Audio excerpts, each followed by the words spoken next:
இவன் சம்பாதிச்சு இவனுக்கு ஒரு உரிமை இருக்காது.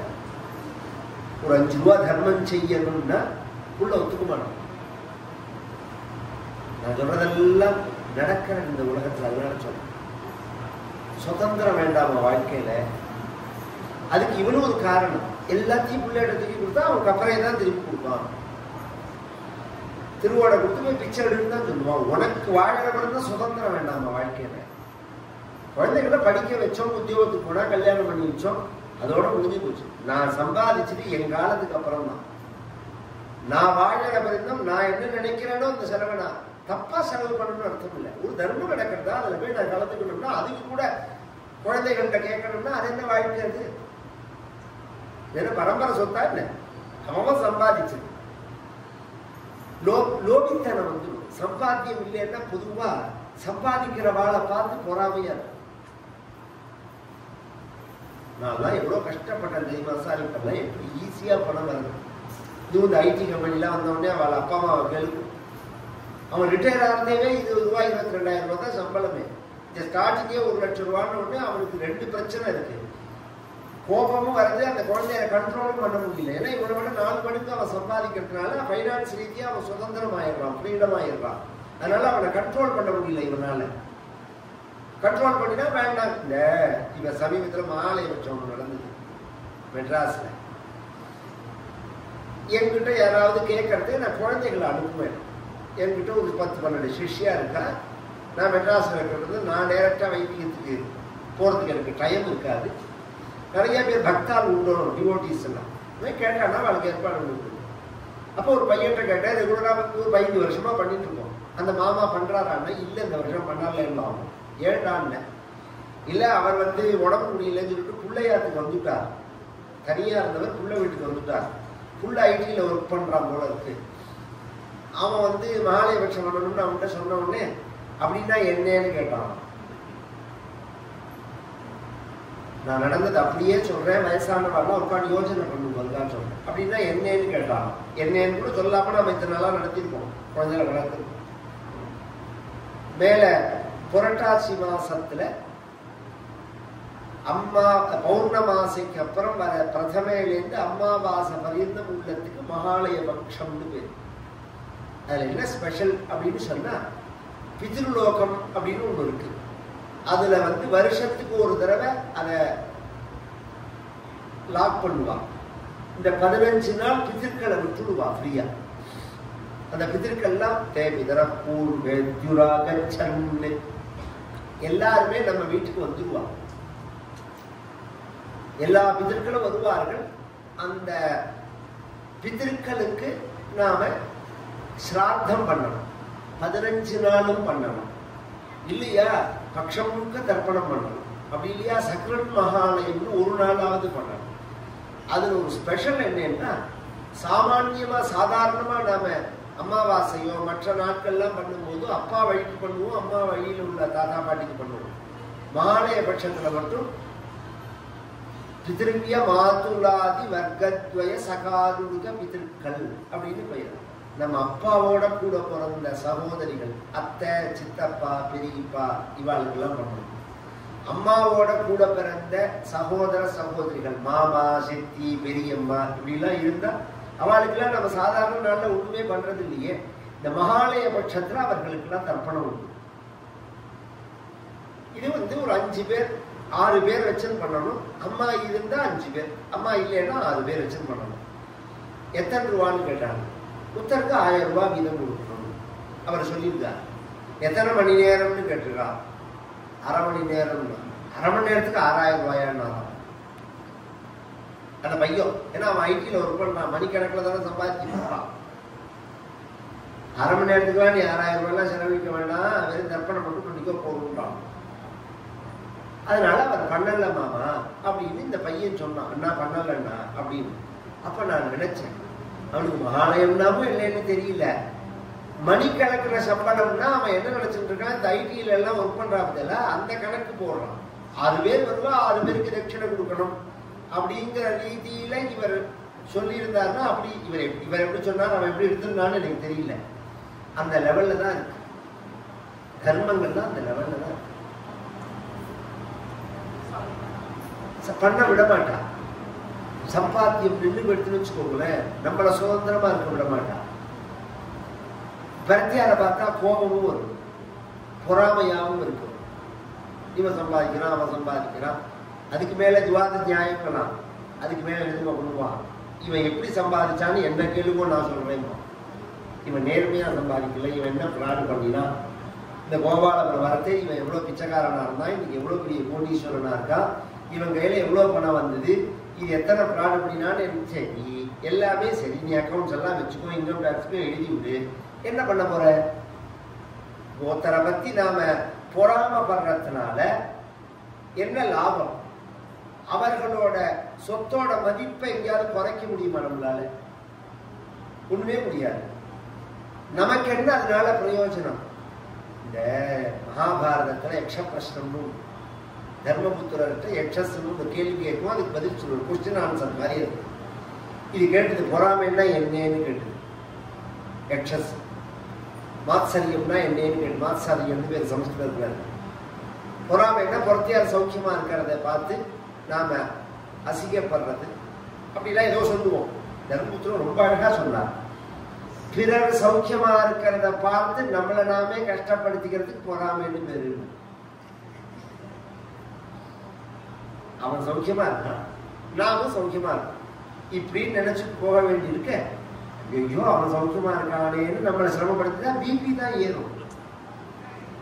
நம்மளை நாமே சிரமப்படுத்திக்கிறதுக்கு பொறாமைன்னு பேரு. உனக்கு என்ன சௌக்கியம் குறைச்சல்? பகவான் ஒன்னையும் சௌக்கியமா தானே வச்சிருக்கா. இந்த எண்ணம் வருமா? வராது.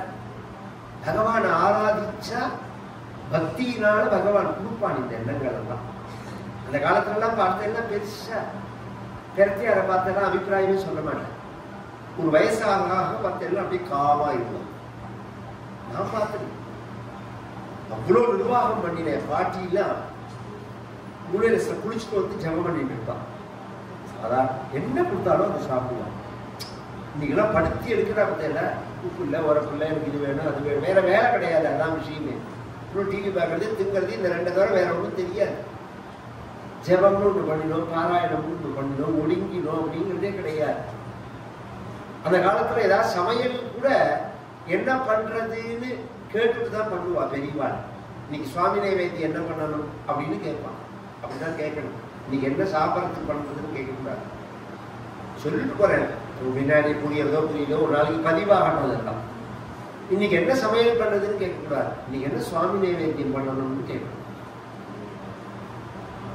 அப்படி கேட்கிற போது எங்க பாட்டி சொல்லுவா, ஏதோ என்ன இருக்கோ பண்ணிட்டா, நல்ல விஷயம் இல்லை, என்ன இருக்கோ பார்த்து நீனே பண்ணிட்டா. ஒரு காலத்துல இதுதான் பண்ணணும்னு நிர்வாகம் பண்ண பாட்டி ஒரு கட்டத்துல ஒதுக்கிடும் குடும்பத்துல. அப்படி ஒதுங்க தெரிஞ்சாதான் நிம்மதியா இருக்கலாம். இல்லேன்னு வச்சுக்கோங்க, நீங்க தான் சிரமப்படலாம். சும்மா போறவன வரவன நோண்டிட்டே எங்க போறேன், என்ன பண்றேன், என்ன நடந்தது, எத்தனை ரூபா சம்பாதிச்சேன், என்ன செலவிச்சேன்னா, என்ன தெரிஞ்சு என்ன பண்ண போறேன்னு கேட்பான். பிராணனை வாங்காதீங்க, சும்மா போட்டதுக்கு மட்டும் உட்காந்துருக்கணுமா மிந்தி. இப்ப கொண்டு விட்டுட்டு பேர்றான். பேசுறதுக்கு கூட ஆள் கிடையாது. அந்த நிலையில இருக்கா வயசானவாள். இதுக்கு யார் காரணம்னா ரெண்டு காரணம். அவளே தான் காரணம், பிள்ளைய காரணம்னு நான் சொல்ல மாட்டேன். இவருடைய நடத்த காரணம், நம்மளுடைய படிப்பு காரணம். ஒரு காலத்துல இன்கம் ஒரே இடத்துல இருந்து சோர்ஸ் இருந்ததுனால பிரியாம இருந்தோம் நாம. இந்த பிரிட்டிஷ்காரன் வந்து வேணும்னே நம்மளை பிரிக்கணுங்கிறதுக்காக இன்கம் பிரிச்சு விட்டுட்டான். உன்னை வேலை பார்க்கிற மாதிரி அவன் பண்ணினதே உனக்கு முட்டாள்தனம்னு தெரிய வேண்டாம. நான் உட்கார்ந்து சம்பாதிக்கிற மாதிரி என்னோட வாழ்க்கை முறை இருந்தது. ஒரு அக்ரிகல்ச்சரோ அல்லது ஒரு வியாபாரமோ அல்லது ஒரு ஸ்கூலோ, இதெல்லாம் நம்மளோட வாழ்க்கை முறை. ஒரு இடத்துல உட்காந்து நாம சம்பாதிக்கலாம். அப்படிதான் எல்லாருக்குமே இருந்தது. வாழ்க்கை சுதந்திரமா இருந்தது. ஒரு தட்ட அடிமேல கிடையாது. இன்னைக்கு வேலைக்கு கல்கத்தா போயிருக்கல நீங்கெல்லாம், அங்க ரிக்ஷா வண்டி உண்டு. இன்னைக்கு மத்தியானம் 12 மணிக்கு ஒரு மரத்து நிழல்ல ரிக்ஷாவை போட்டு படுத்துட்டு இருப்பான். ரிக்ஷா வரலையாருன்னா வரலம்மா. ஏண்டான்னா நான் ரெஸ்ட் எடுத்துக்கிற டைம். சாப்பிட்டு தூங்குவான். சாயங்காலம் 5 மணிக்கெல்லாம் போறதே வரையாட்டா வரலன்னு. ஏன்னா இன்னைக்கு முடிஞ்சு போயிடும். இன்னைக்கு அவனுக்கு டார்கெட் 200 ரூபானா 200 ரூபாய். இந்த மாதிரி பேய் மாதிரி அலையறான் இந்த ஊர்ல. அந்த ஓலாங்கல்ல அந்த டாக்ஸில பறக்கிறது பாவம். குழந்தைகள் நினைச்சா வயத்தச்சரா என்ன சம்பாதிச்சு பத்தல்ல, என்ன சம்பாதிச்சு பத்தல்ல. அவ்வளோ ஸ்ட்ரெஸ், அவ்வளோ டிராஃபிக்ல அவ்வளோ பிரச்சனை, அவ்வளோ கடன், அவ்வளோ இது இத்தனையும் தாண்டி 10 வருஷம் 15 வருஷத்துக்குள்ள உடம்பு அப்படியே புடலம் காயில உள்ள விதைய உருவினா மாதிரி பெறுறது உடம்பு. 60 வயசு ஆனாலும் தோல் தொங்கக்கூடாது. இந்த ஷோல்டர் இருக்குது எல்லாம் தொங்கக்கூடாது. தோல் எழுந்திருக்கிறதே இப்படி கையை உன்னிக்காம எழுந்திருக்கணும். இதெல்லாம் நம்ம ஆரோக்கியமா இருக்கணுங்கிறதுக்கு அடையாளம். உட்கார்ந்துக்கணும். இந்த குழந்தையெல்லாம் பார்த்தா அவ்வளோ வயிற்றுச்சலா இருக்கு. ஏன்னா over work, over strain, over stress. இத்தனையும் பண்ணி என்ன மிச்சம்னா நிம்மதியின்மைங்கிறது தானே மிச்சம். அப்ப தெய்வத்தை சின்ன வயசுல இருந்தே தெய்வ வழிபாடோட தெய்வ பக்தியோட அந்த பக்தியை தனியா பிரிச்சு அனுபவிக்கிறதுக்கு நாம பழகிக்கணும். இப்ப கோவிலுக்கெல்லாம் போறா பிரச்சனைக்காக போறா. அப்படி நம்ம பெரியவா பழக்கமே இல்லை. நம்மள கோவிலுக்கு போறதே வழக்கம்னு வச்சிருந்தோம். டெய்லி கோவிலுக்கு போகணும். இன்னைக்கு பார்த்தீங்கன்னா செவ்வாய்க்கிழமை வெள்ளிக்கிழமை இது மாதிரி விசேஷம் நாள், ஏதாவது ஒரு விசேஷம்னா இல்லை, அல்லது ஏதாவது ஒரு தொடர்ந்தாப்புல 12 நாள் ஒருத்தர கோவில்ல பார்த்தோம்னா 10 நாள் பார்த்துட்டோம்னு வச்சுக்கோங்களேன். என்ன சார்னா இல்லை ஒரு ஜோசியரை பார்த்தேன் 12 நாள் வேணுகோபாலனுக்கு போய் அர்ச்சனை பண்ணிட்டுவான்னு சொன்னால் அதனால வந்து இந்த 12 நாளுக்கு முன்னாடி வரமாட்டான், பின்னாடி வரமாட்டான். இது மாதிரி எல்லாம் இதுக்கு பேர் பக்தி கிடையாது. அப்ப என்ன ஆகும்னா நம்ம வந்து சௌக்கியத்தை பகவான்கிட்ட கேட்கல, சௌக்கியத்துக்குள்ள சாதனத்தை கேட்கணும். சாதனத்தை பகவான் கொடுப்பார், சௌக்கியத்தை கொடுக்க வேண்டாம். ரொம்ப அபூர்வமான விஷயங்கள் இதெல்லாம். தெய்வத்திட்ட போய் நான் சௌக்கியமா இருக்கணும்னு கேட்டா அந்த விஷயமே வேற. நான் சௌக்கியமா இருக்கணும், எனக்கு வீடு வேணும், சௌக்கியமா இருக்கணும், கார் வேணும். அப்படின்னா என்ன பண்ணும்? தெய்வம் காரை கொடுக்கும், வீட்டை கொடுக்கும், சௌக்கியத்தை கொடுக்காது. அதை குடிக்கணும். நம்ம பண்ற தப்பெல்லாமே அதுதான். நம்ம சௌக்கியமா இருக்கணும்னு கேட்டா போதும். நம்மளை எப்படி சௌக்கியமா வைக்கணுங்கிறது பகவானுக்கு தெரியாத. அந்த பக்தி இல்லாம கஷ்டப்படுவா. பக்தி தான் ஒரு மனிதனை உயர்த்தும் அப்படின்னு சொல்ல. இது சுவிதித வேத்யம் தேவகே பரமகிமு பஹூத்யா துத்பதாம்போஜ பக்திம் சகல பய விநேத்ரீம் சர்வ காமோபநேத்ரீம் வதசி கலு திருடம் தத்விதூயாமயான்மே குருபவன புரேஷா தொய்யுபாதத்ஸ்வபக்தி. குருவாயூரப்பா நீ சொன்னையாமே பரம கிமுபூத்யா பதாம்போஜ பக்தி சகல பயவினேத்ரி. உன் சரணத்துல வைக்கிற பக்தியானது சகல பயத்தையும் போக்கும், சர்வகாமோபநேத்ரி. உங்களுக்கு என்ன தேவையோ அதை கொடுக்கும். தேவைன்னு தேவையை மிகுதின்னு எனக்கு என்ன தேவையோ அது பகவான் கொடுப்பான்னு நம்பினா போகும். எனக்கு தேவையில்லாதது எனக்கு என்னத்துக்கு? எவ்வளவு இருந்தாலும் சாப்பிட்றது இவ்வளவுதானே, எவ்வளவு இருந்தாலும் படுத்துக்கிறது இத்தினுடைய, எவ்வளவு இருந்தாலும் ஒரு வேட்சி தானே கட்டிக்க முடியும். ஏன்னா காமாட்சிக்கு 10 பேர் புடவை சாத்திரா மேல எல்லாத்தையும் மொத்தமா சாத்திராங்க. அது மாதிரி 10 வேட்டியா மேல கொடுக்க முடியும், ஒரு ட்ரெஸ் தானே கொடுக்க முடியும். அப்ப என்னதுக்கு இத்தனை சம்பாத்தியம், இத்தனை பிராடி, இத்தனை பரப்பு, இத்தனை அயோக்கியத்தனம் என்னது? ஏன் அந்த நிதானம் வேண்டாமா? வாழ்க்கையில் அந்த நிதானம் இல்லைன்னா நிம்மதி போயிடும்.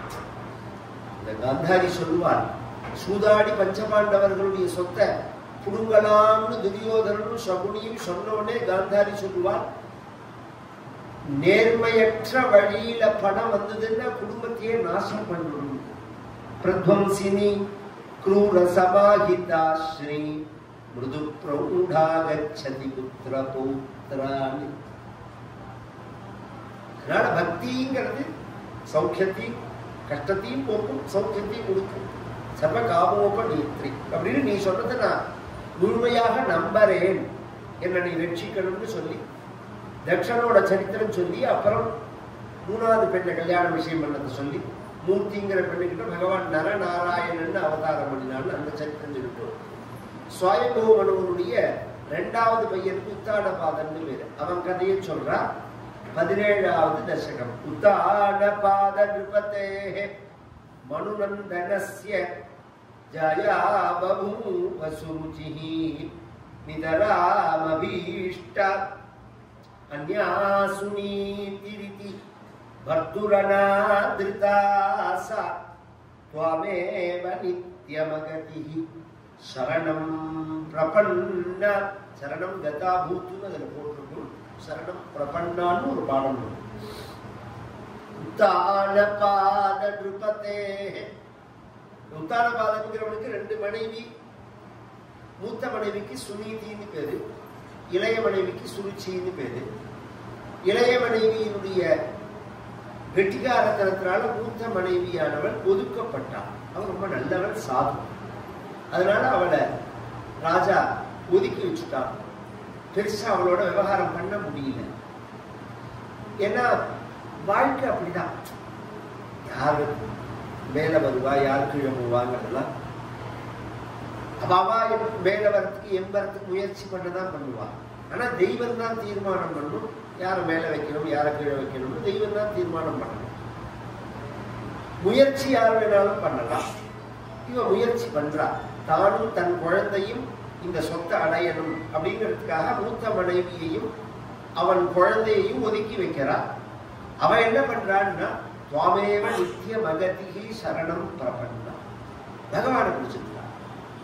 உலகத்துல எல்லாராலையும் வெறுக்கப்பட்டு ஒதுக்கப்பட்டவாளுக்கு கதி பகவான். இப்ப நம்ம எல்லாராலையும் நாம ஒதுக்கப்பட்டோம் வெறுக்கப்பட்டோம் அப்படின்னா வருத்தப்படுறோம். மத்தியில அது வருத்தப்படக்கூடாது, சந்தோஷப்பட வேண்டிய விஷயம். அதுல ஒரு சந்தோஷத்துக்கு ஒரு விஷயம் இருக்கு. எப்படின்னா இவெல்லாம் நம்ம கிட்ட பிரியமா இருந்தா நாம பதிலுக்கு பிரியம் பண்ணணும்.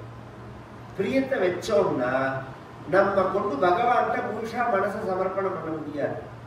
ராமகிருஷ்ண சொல்லுவா, கங்கையிலேருந்து விவசாயத்துக்கு ஒரு கால்வாய் வெட்டினாங்க. அந்த ஜலம் நடுப்புல எங்கேயும் லீக் ஆகாம இருந்தா நேர வயலுக்கு வரும். அது லீக் ஆயிடுதுன்னு வச்சுக்கோங்க, வயல்கிட்ட வரதே ஜலம் இருக்காது.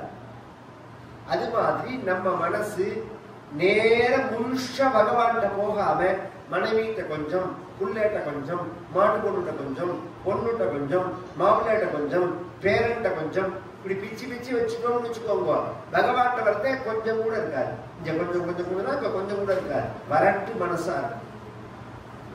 வரட்டு மனசாதான் இருக்கு. ஒரு கால் பகவான்கிட்ட வந்தா கூட இவா யார்கிட்ட பிரிய வச்சனோ இவாளுக்கு வர கஷ்டத்தை போக்கணும்னோ அல்லது இவாளுக்கு சௌக்கியமா இருக்கணுங்கிற பிரார்த்தனைக்காகவோ தான் பகவான்கிட்ட வருமே தவிர பகவான்கிட்ட உள்ள பிரியத்தினால பகவான்கிட்ட வரமாட்டோம் நாம். அதனால மகான்கள்லாம் என்ன விரும்புவார்கள், இந்த புண்கள் வேண்டாம்னு நினைப்பார். ஊரிலே காணி இல்லை, உறவு மற்றொருவர் இல்லை, பாரிலே நின் பாதம் பற்றினேன் பரமமூர்த்தி. தொண்டரக்கூடிய ஆழ்வார் ஸ்ரீரங்கத்தில் சொல்றார், பச்சைமா மலை போல் மேனி பவளவாய் கமலச்சங்கன்னு இருக்கணும். அதை சொல்லும் போது சொல்றார், ஊரிலேன் காணி இல்லை, உறவு மற்றொருவர் இல்லை, பாரிலே எனக்கு ஒருத்தரும் கிடையாதுங்கிறார். ஏன்னா இருந்தா புண்கள் தான். பிள்ளை இருந்தா, பேரன் இருந்தா, பொண்ணு இருந்தா, மாப்பிள்ளை இருந்தா கலகலன்னு இருக்கும், குடும்பம் சந்தோஷமா இருக்கும். எல்லாம் ஆரம்ப நிலையில. அப்புறம் என்ன ஆகுன்னு அவளுக்கு வயசாக வயசாக பொழுது விடுதா எனக்கு என்ன பண்ண எனக்கு என்ன பண்ண 4 வயசு பேத்தி கூட கேட்கும், இது எனக்கு தானே செஞ்சிருக்கேன், எனக்கு என்ன செஞ்ச, என்னத்த எனக்கு என்ன பெருசா செஞ்சு கழிச்சுட்டேன், யாராவது ஒருத்தராவது நீங்க நன்னா செஞ்சேன் திருப்தியா செஞ்சேன் அப்படின்னு உலகத்துல சொல்லுவாளா, கொண்டாடுவாளா? இல்ல ஒருத்தரை திருப்திப்படுத்த முடியுமா? உலகத்துல யாராலையும் யாரையும் திருப்திப்படுத்த முடியாது. இதுதான் யதார்த்தம். ஒரு சின்ன காரியம் செஞ்சா கூட திருப்தி அடையறவன் பகவான் தான். சந்துஷ்டிய பத்திரம் புஷ்பம் பலம் தோயும் யோமே பக்தியா பிரயச்சதி அப்படிங்கிறான் பகவான். ஒரு சின்ன புஷ்பத்தை, சின்ன துளசிய வச்சா கூட சந்தோஷப்படுறவன் பகவான் தான். பகவான் திருப்தி அடையணும்னு நாம் சங்கல்பிச்சு வாழணுமே தவிர இவா திருப்தி அடையணும் அவா திருப்தி அடையணும்னா என்ன செஞ்சாலும் திருப்தி அடைய மாட்டான். நம்ம பட்சத்துல எப்படி இருக்கும்னா, நான் இவ்வளவு செஞ்சேனேன்னு தான் தோணும் நமக்கு. இவ்வளவு கஷ்டப்பட்டேனே, இவ்வளவு செஞ்சேனே அப்படின்னு தான் இவா சொல்லுவா, செஞ்சவா. அவளை கேட்டா நீ என்ன செஞ்சேன்னு தான் கேட்பா. எதுக்கு இந்த குடும்பங்கள்? ஒரு கடமைன்னு ஒன்று உண்டு எல்லாத்துக்குமே. ஒரு கல்யாணம் ஆகணும், சம்பாதிக்கணும், அதெல்லாம் அதோட அந்த லெவல் பார்த்து தெரிஞ்சு ஒதுங்க தெரியும், இல்லைன்னா மண்ணாடும். இவள் பகவான சரணம் அடைஞ்சா. அந்த குழந்தைக்கு 5 வயசாச்சு துருசுவாமிக்கு.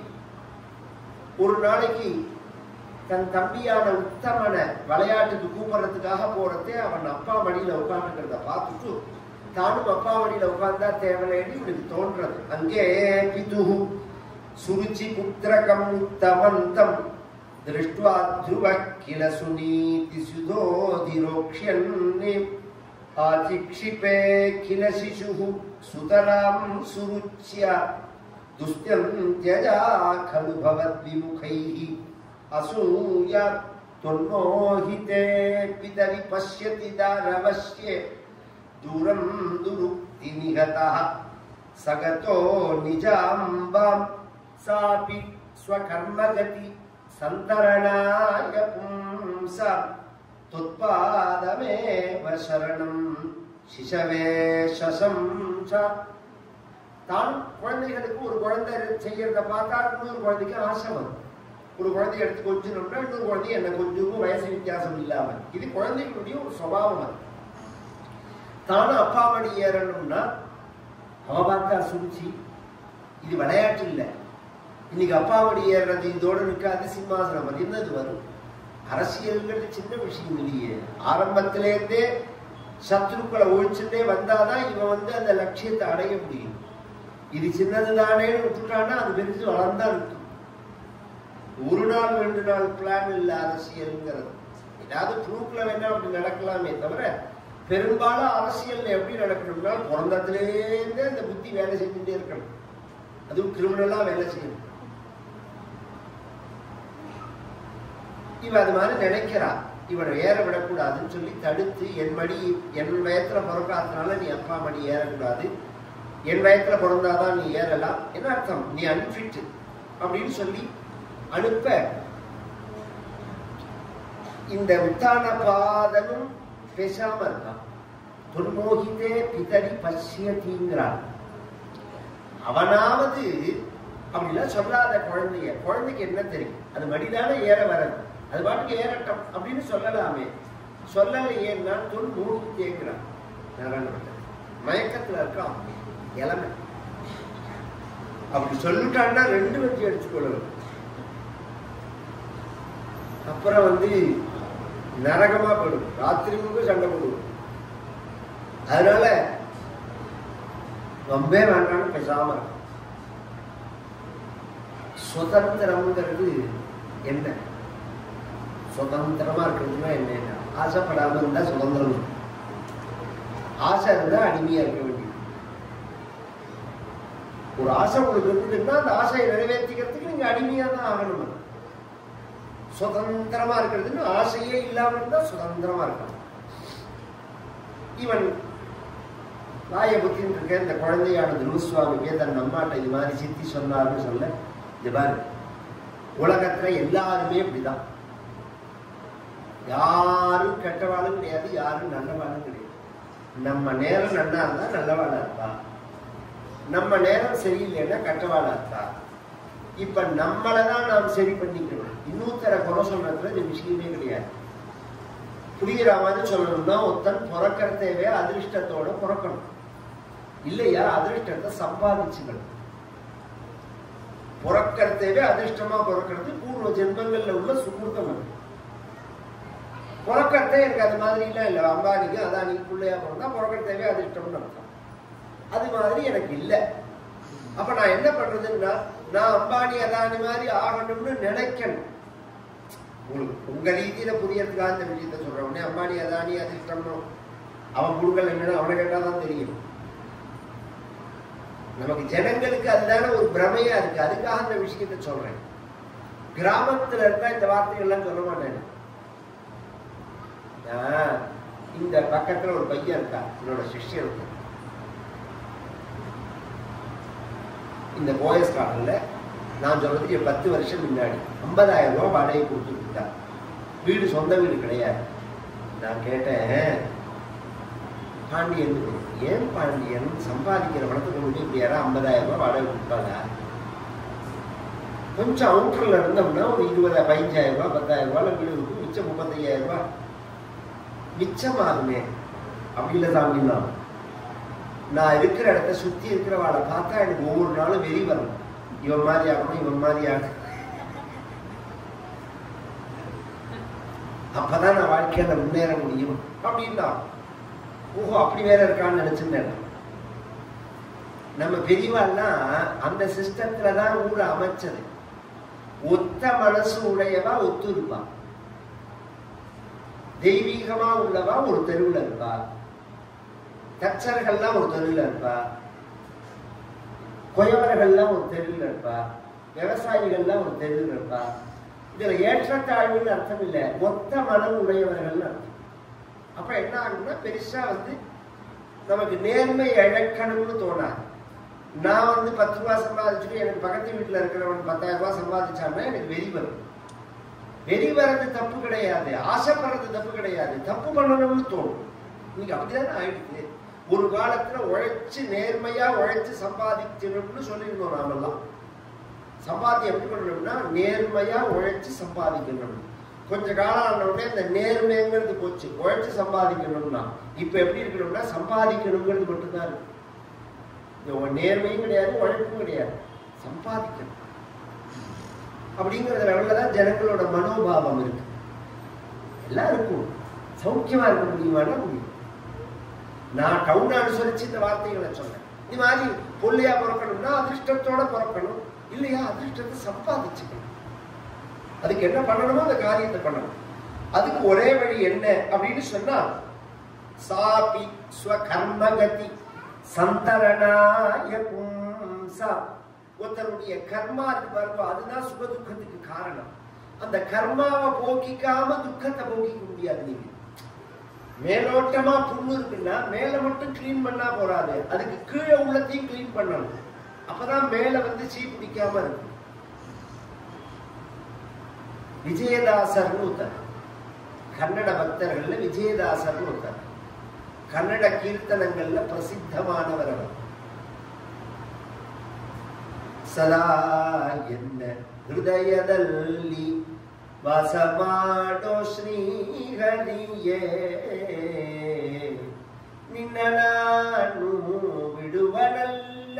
பிரசித்தமான கீர்த்தனைகள்லாம் இதெல்லாம் ரொம்ப உருக்கமா இந்த கீர்த்தனைகள்லாம் இருக்கு. சிலதெல்லாம் தமிழ் மொழி விஷயமே இல்லை, ரொம்ப உருக்கமா உள்ளது, எல்லா மொழியிலையும் இருக்கு, செலக்டடா சிலது. இந்த விஜயதாசர் ஒரு ஏழை குடும்பத்துலதான் பிறந்தார். தெருவுல 10 வீட்டுல பாத்திரம் தேய்ச்சு உதவி செஞ்சு சம்பாதிப்பார். அவ அந்த காலத்துல எல்லாம் சாப்பாடா தான் கொடுப்பான். இன்னைக்கு உங்களுக்கு புரியாது சொன்னா, ஒரு 150 வருஷம் முன்னாடி கிராமத்துல எல்லாம் வேலை செஞ்சுட்டு காத்தால போறவா சாப்பாடை வாங்கிட்டு போவோம். சாப்பாடு இருந்தா சாப்பாடு கொடுப்பா, அந்த சாப்பாடை வாங்கிப்பா, சாப்பாடை சாப்பிடுவா. இந்த சாப்பாடை கொண்டு போய் வீட்டுல கொடுப்பறவர், வீடு பெரிய வீடு, 8 பேர் 10 பேர் உள்ள வீடு. அவர்கள்லாம் குழந்தைகள், இவருக்கு தங்கைகள், அதெல்லாம் தங்கை தம்பிகள்லாம். இவர் மூத்த பையன், அப்பா அம்மா வயசானவா. இவெல்லாம் சாப்பிட்டது போக இவருக்கு இத்தினோடு கூட இருக்காது மிச்சம். ஒரு நாளைக்கு பக்கத்து ஊர்ல ஒரு ஜமீன்தார் பணக்காரர் வீட்டுல கல்யாணம். அந்த கல்யாணம்னு உடனே இவர் அப்பா அம்மாட்ட சொல்லிட்டு கிளம்புறார். ஒரு 4 நாளைக்கு நான் போயிட்டு வரேன், நான் என்ன சாப்பிடணும்னு ஆசையா இருக்கேன். அந்த காலத்துல 4 நாள் கல்யாணம், 5 நாள் 8 நாள் பண்ணுவா. அப்படிதான் சம்பிரதாயம். 8 நாள் கல்யாணம் பண்ணினான் அவ இந்த கன்னட தேசத்துல. 8 நாளும் என்ன விசேஷம்னு கேள்வோம். இன்னைக்கு எல்லாம் இன்விடேஷன் எடுத்தாதான் உள்ள விடுவா, அப்படி இப்படி எல்லாம் விடுவது இல்லை. அப்படி எல்லாம் கிடையாது. எனக்கு தெரிஞ்சு என் கல்யாணம் பரியத்தம் 5 நாள் கல்யாணம். கிராமத்துல தெருவை பந்தலடைச்சு கல்யாணம். எப்படின்னா 2 வேளை தான், டிபன் கிடையாது. காத்தால மத்தியான சாப்பாடு, ராத்திரி சாப்பாடு. இந்த 2 வேளை யார் வேணாலும் சாப்பிடணும். இவாதான் சாப்பிடலாம், இவாதான் சாப்பிடக்கூடாதுன்னு கிடையாது. அதனால என்ன பண்ணுவார்கள்னா, பக்கத்து தெருவு, பக்கத்து கிராமம், ஏழைகள், கங்காளிகள் இவெல்லாம் வரிசையா உட்காந்துருப்பாங்க. நானே பார்த்துருக்கேன். என் கல்யாணத்துக்குலாம் 100-150 பேர் யாருன்னே தெரியாம எய்தாத்து நிலை பக்கத்தாத்து நிலை உட்காந்துருப்பாங்க. இலை போட்டாச்சுன்னு சொன்ன உடனே வந்தா வரிசையா உட்காருவா, சாப்பிடுவா, கிளம்பி போயிடுவா. இப்படியே நடக்கும். இப்படி இருந்த தேசம் இது. அது மாதிரி இவர் சாப்பிட போலான்னு போறதே ஒரு இடத்துல போய் அங்க எப்படின்னா கிராமத்து வீடு தானே, கூடம், தாவாரம், மிற்றம் அப்படின்னு 3 இடமா இருக்கும். இலை போடுறோம். கூடத்துல அந்த சம்பந்தி இந்த உறவுக்காரெல்லாம் உட்காந்துப்பா, தாவாரத்துல கிராமத்துக்காரெல்லாம் உட்காந்துப்பா, மித்தத்துல பகுலமா கலந்து உட்காந்துப்பாங்க. இவர் போய் கூடத்துல உட்காந்துட்டார்.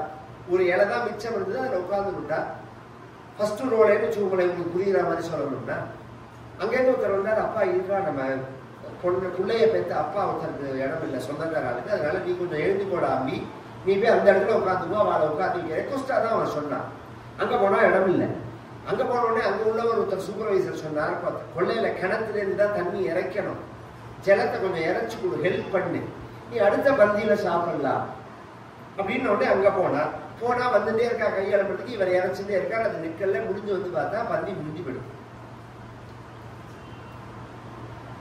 சாப்பிட்றதுக்கு இடம் இல்லை, சாப்பாடும் இல்லை.